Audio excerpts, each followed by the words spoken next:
Hello, I am Kyron Crocker, aka the Ultimate Nerd 224, and in celebration of Captain America Civil War being released on May 6th, I'm going to review all 12 movies in the Marvel Cinematic Universe to date, from the first Iron Man movie all the way through to Ant-Man. Now, these reviews, I'll be talking about the story, the references to the comics, the acting, the special effects, the end battles, which may contain spoilers, and the end credit scene to each film. So where did this cinematic universe first happen exactly? Well, it all started in 2008 with a simple comic book movie with a great cast called Iron Man. Yes, this was the movie that started it all. Iron Man. I'm a big Iron Man. I mean, check it out. I got his figure for Disney Infinity 3.0. I got his bobblehead Funko Pop from Avengers Age of Ultron, and I even have one of the comic books right here. Now, the movie, let's talk about the movie.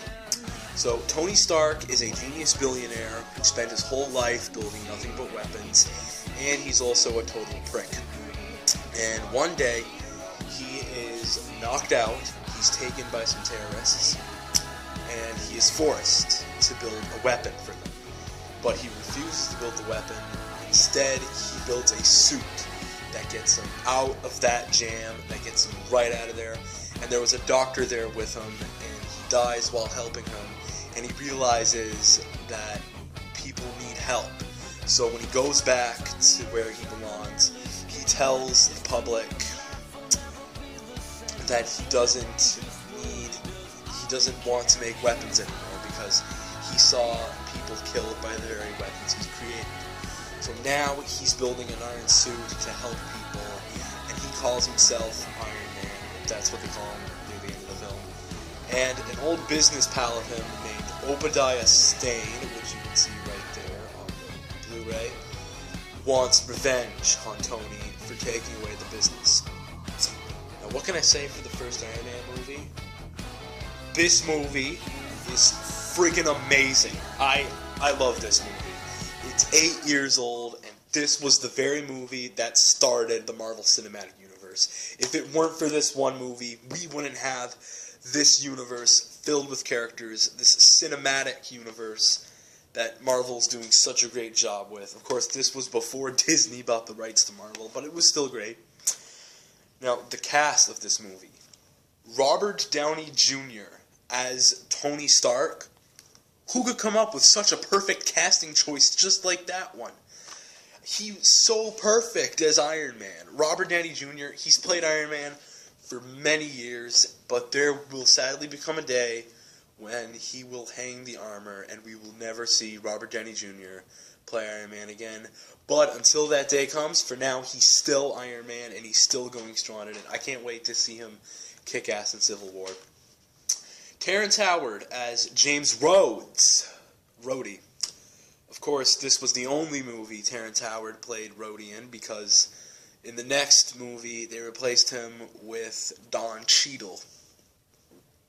And because the actor Terrence Howard, he asked for way too much money, so they had to kick him out and instead use Don Cheadle. But Don Cheadle's a great Rhodey. He was War Machine too, and War Machine's one of my favorite villains my favorite characters, in the Marvel Universe. So I'm very glad that they put War Machine in there even without Terrence Howard, but still I would have liked to see Terrence Howard come back for Rhodey. Jeff Bridges as Obadiah Stane, the Ironmonger.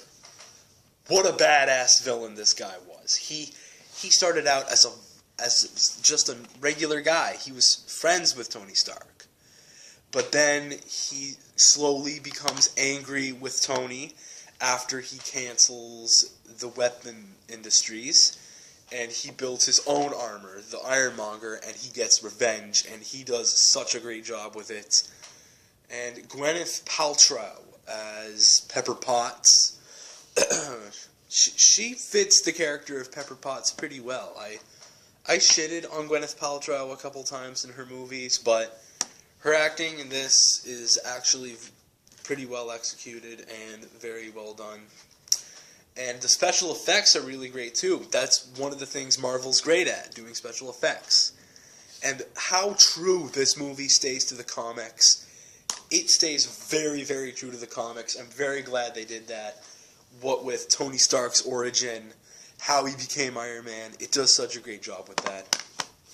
And the end battle between Iron Man and Ironmonger, it's just a big moment. It's the first end battle in the Marvel Cinematic Universe. It's not as over the top as the fights got in later films, but it's still a pretty big fight with explosions and stuff and pew pew pew stuff like that.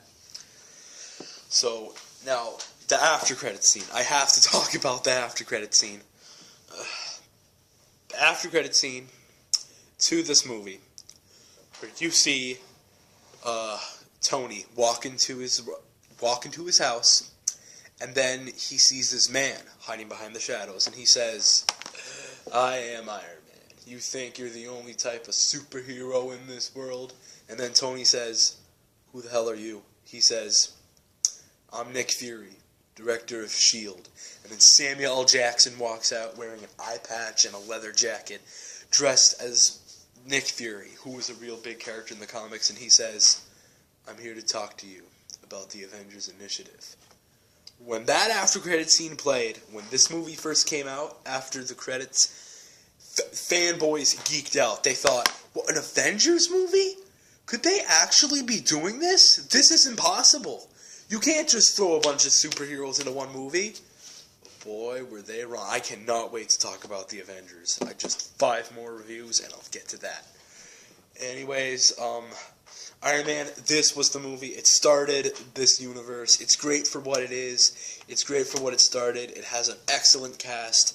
I love this movie so much. I'm giving it an A+. You deserve an A+, Iron Man. You're a great movie, and it's just too bad the sequels couldn't be as good as you. So, I will see you tomorrow for my review of The Incredible Hulk. Karen Smash out.